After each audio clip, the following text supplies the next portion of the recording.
Hey, Chrymzon here. So one of the first things that they show us is a map layout of the city. You can feel free to analyze this, but it doesn't really show me much gameplay. But I figured that I'd at least show it because some of you might be interested in it. They then show us a fleur-de-lis pool, and then much later on in the trailer, what appears to be a headquarters that's attached to it. We then get a sneak peek of the wilderness, and I will admit that it looks very vast and beautiful, but my main worry is whether or not there will be any reason to go out and explore this wilderness. It appears as if there are some Panteros hideouts in the desert, which is a little bit of a good sign, because it seems as if there's a genuine reason to at least be out there. And at about a minute 45 into the trailer, Bryce Charles states that the wilderness is where a lot of the action will be taking place.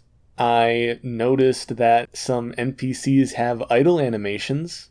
They do show off that you can customize your character, and it's probably a good thing that they included it in this trailer because a lot of people were confused on whether or not you could. About half of this trailer was the developers explaining their new protagonists, and I wasn't really interested in them. I will mention that I saw a few fans comparing Nina to Kenzie, which probably isn't fair, but they really should have changed Nina's design a bit more to make her more distinguishable and less generic. I think the aviator glasses they showed off in their concept art would have been a step in the right direction. The Marshals have a sci-fi trap item that they use to immobilize their targets. You might be able to do some fun gameplay stuff with these.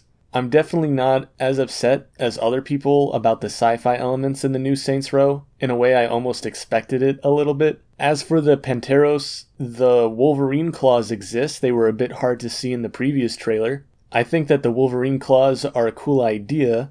After the Panteros, the idols show up next. And when I hear about what they're like and I see them with their metal bats, it starts to make me worried about the gunplay in this game. Both Panteros and idols seem to heavily lean on melee weaponry, so I'm wondering exactly how often guns will even be used.